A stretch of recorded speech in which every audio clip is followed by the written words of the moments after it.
Mutton biryani చేసుకుందాము. Sunday స్పెషల్గా mutton 6 విజిల్లు పెట్టుకొని ఉడికించుకొని ఇట్లా పెట్టుకోవాలా. కొత్తిమీర పుదీనా వేసుకోవాలా.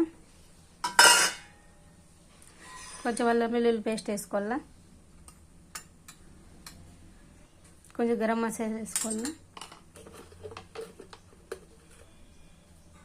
కొంచెం ధనియాల పొడి వేసుకోవాలా.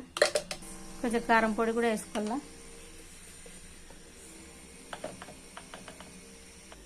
కొంచెం పసుపు కూడా వేసుకోవాలా.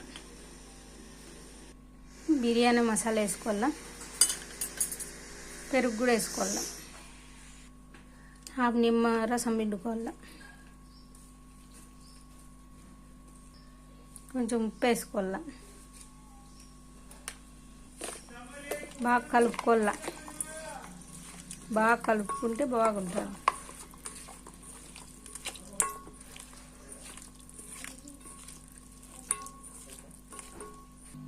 ఇప్పుడు డీప్ ఫ్రిడ్జ్లో పెట్టుకుంటే మ్యారినేషన్ బాగుంటుంది.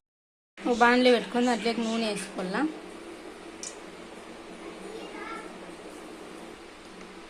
కొంచెం పసుపు వేసుకోవాలా. గుడ్లు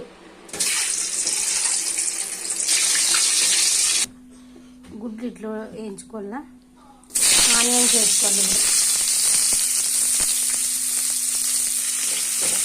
ఆనియన్స్ వేసుకొని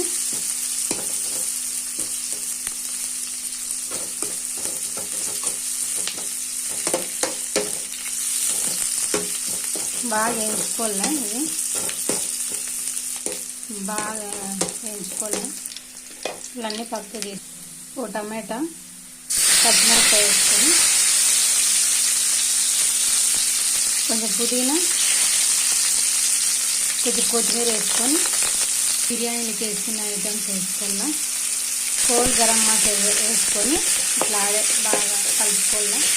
అప్పుడు తీసుకొచ్చుకున్నారు కాబట్టి ఇప్పుడు వేసుకోవాలా. కొంచెం నెయ్యి కూడా వేసుకోవాలా. ఫస్ట్లోనే వేసిందా మర్చిపోయినా నేను. బాగా వేసుకొని వేయించాలా. నేను చేసే బిర్యానీ అంటే లక్కీకి మహేశ్వరం చాలా ఇష్టము. అందుకే రోజు chicken fry biryani, chicken biryani, mutton biryani, fish అట్లా చేపించుకుంటారు. ఇట్లా మటన్ వేసుకోవాలి. మ్యారినేట్ చేసుకోలేదు. మటన్లోకి వేసుకుని మసాలా పేస్ట్ 2 స్పూన్లు వేసుకోండి.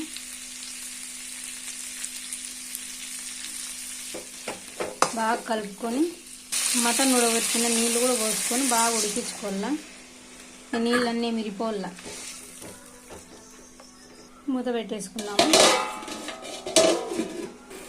ఇట్లా ఉడికేటప్పుడు ఉప్పు అయిందో లేదో చూసుకోండి. ఇట్లా కొంచెం అన్నం ఇట్లా వేసుకోవాలా.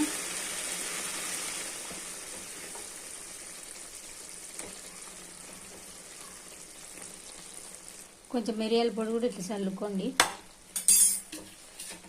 కొత్తిమీర వేసుకొని పుదీనా వేసుకొని గుడ్లు పెట్టుకొని మిగిలిన రైస్ వేసుకుంటే బిర్యానీ రెడీ. ఇట్లా మందపాటి పెనం పెట్టుకొని దోశ పెనం అట్లా మందపాటి పెనం పెట్టుకొని ఇట్లా దమ్ పెట్టుకోవాలి.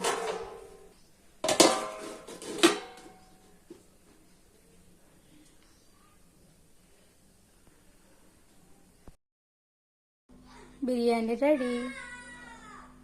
టేస్ట్గా ఉంది, సూపర్గా ఉంది. మీరు కూడా ఒకసారి ట్రై చేయండి.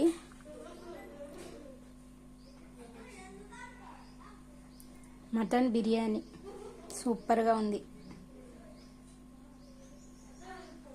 లైక్ చేసి సబ్స్క్రైబ్ చేసుకోండి ఫ్రెండ్స్. బాయ్.